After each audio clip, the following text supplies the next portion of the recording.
dari pegunungan yang menjulang, hutan yang hijau, hingga hamparan sawah yang menyejukkan mata.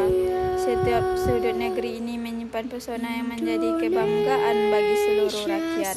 Tidak hanya alamnya, Indonesia juga kaya akan budaya, tradisi, serta masyarakat yang hidup dengan semangat gotong royong dan nilai-nilai kebersamaan.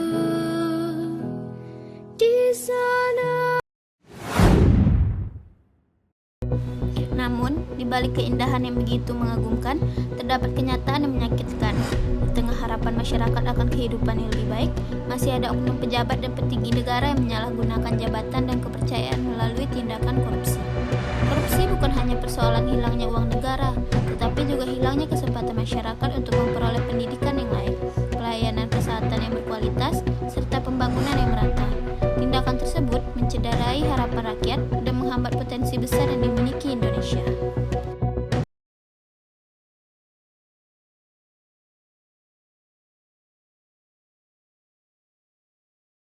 Di era Orde Baru atau New Order, Undang-Undang Anti Korupsi memiliki dasar hukum, yaitu Undang-Undang Nomor 3 Tahun 1971. Presiden Soeharto pernah membuat kebijakan anti korupsi tentang penyelenggaraan negara yang bersih.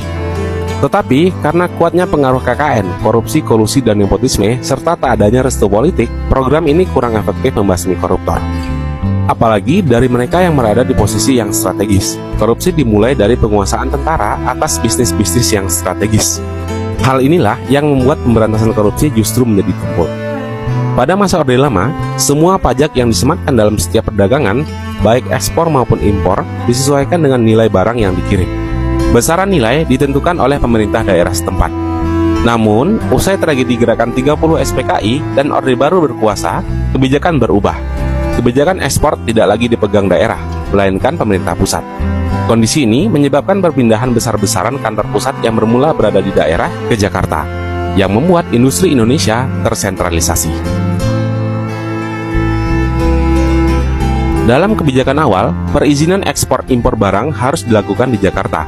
Kondisi ini membuat sejumlah perusahaan membangun kantor cabang di ibu kota. Namun, pemerintah Orde Baru memutuskan untuk mengubah sistem perpajakan di mana perhitungan pajak ditentukan sepenuhnya oleh pusat. Itulah yang menjadi awal mula. Kejaksaan Agung tetapkan 9 tersangka baru dalam kasus korupsi tata kelola minyak mentah dan produk kilang pada PT Pertamina.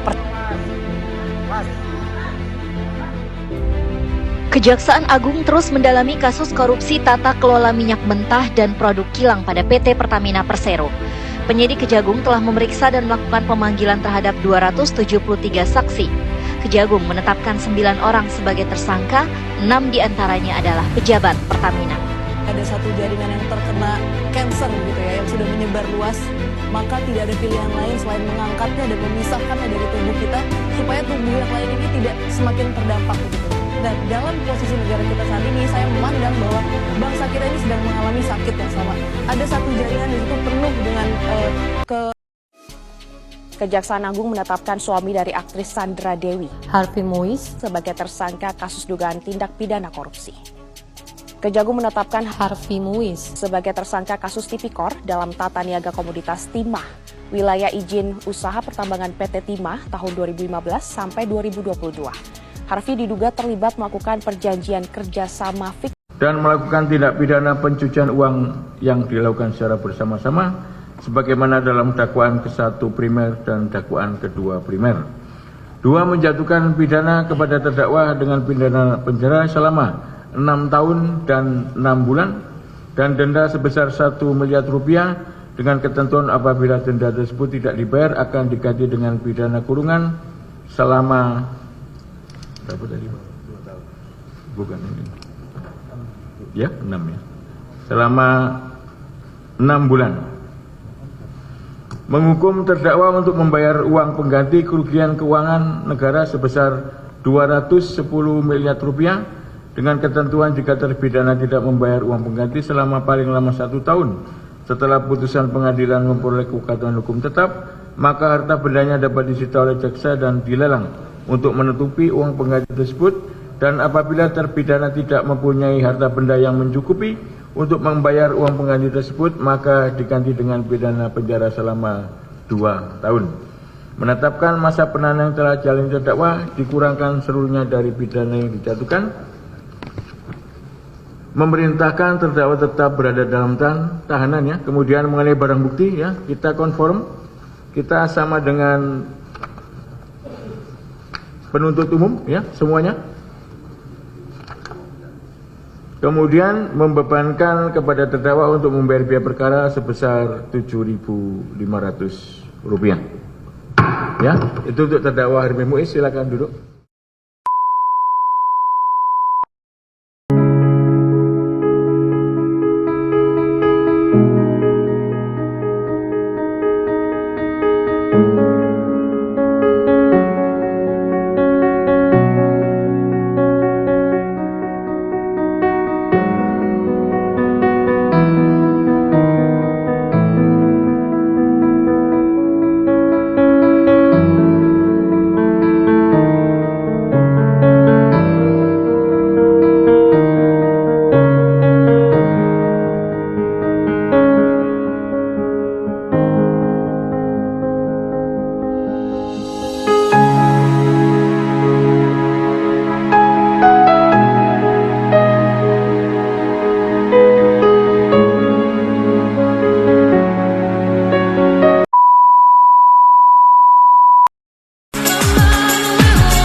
kuat dalam memberantasan korupsi.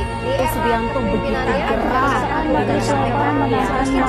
dalam dugaan korupsi pada proyek sudah dilakukan KPK sejak awal 2020. Proses penyelidikan dilakukan secara hati-hati untuk memastikan setiap tahapan berjalan sesuai.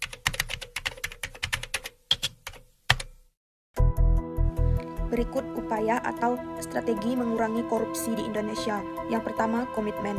Komitmen pimpinan akan menentukan arah upaya pencegahan korupsi dalam suatu korporasi yang tercermin dalam kebijakan dan strategi korporasi. Kemudian, perencanaan atau plan. Agar upaya pencegahan korupsi dilakukan dengan efektif dan menyeluruh, korporasi perlu melakukan perencanaan. Selanjutnya, pelaksanaan DO. Korporasi menjalankan aktivitas untuk mencegah korupsi sesuai dengan rencana yang telah disusun. Kemudian, respon.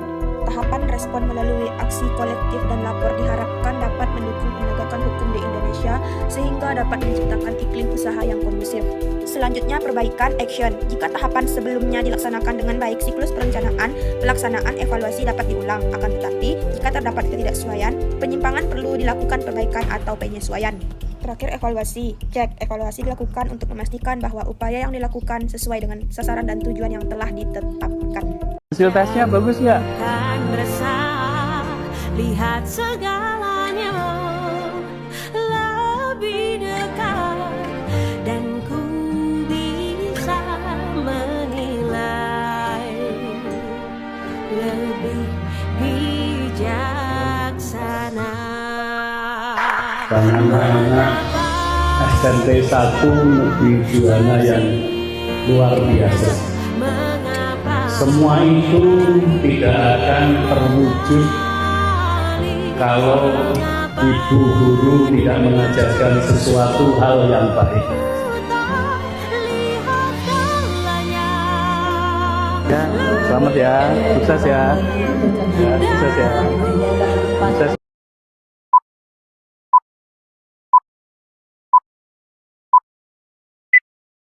I'll blow up into smithereens and spew my tiny symphony all up and down a city street while trying to put my mind at ease, like finishing this melody. This feels like a necessity, so this could be the death of me, or maybe just a better me. Now coming with the timpanis and take a shot at Hennessy. I know I'm not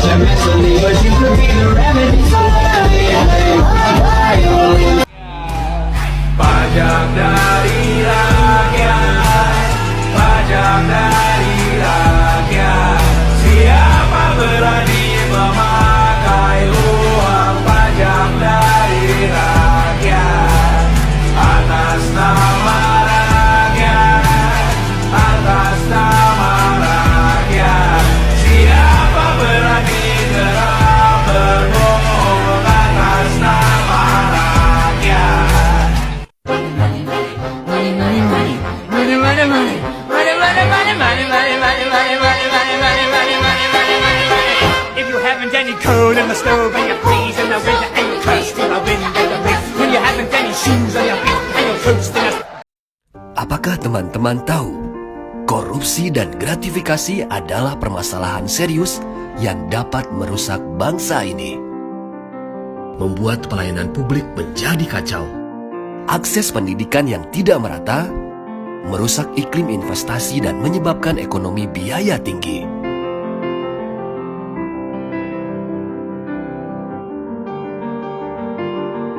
Menyebabkan diskriminasi dalam berkarir dan sulitnya mengejar prestasi di kancah dunia. Karena itu, mari kita semua bersatu untuk memutus mata rantai korupsi dan gratifikasi. Jadilah pahlawan integritas dan hapuskan diskriminasi akibat korupsi. Berjuang untuk bebas dari korupsi dan gratifikasi, karena bangsa merdeka adalah bangsa yang adil dan sejahtera. Wujudkan Indonesia merdeka tanpa korupsi dan gratifikasi. Negeri ini milik kita bersama. Kita membayar pajak agar hidup makmur dan sejahtera bersama. Kita percayakan kekayaan negara dengan segala isinya untuk dikelola oleh pemerintah pusat dan pemerintah daerah, juga dikelola oleh BUMN dan BUMD. Negara kita begitu kaya. Di setiap jengkal tanah kita ada hak bagi orang yang tak punya. Uang negara yang kita kumpulkan itu cukup besar jumlahnya, agar kita semua hidup sejahtera. Korupsi itu layaknya mencuri, mengambil hak orang lain secara sembunyi-sembunyi. Koruptor berfoya-foya dan menyimpan hartanya di luar negeri, membawa lari kekayaan negeri, bagaikan penjajah di negeri sendiri. Banyak yang akhirnya tidak menikmati kekayaan negeri sendiri. Urung sampai karena korupsi, berharap merdeka dari korupsi. Ayo jaga dan awasi kekayaan negeri, agar kita merdeka dari korupsi. Jaga negeri ini dari korupsi.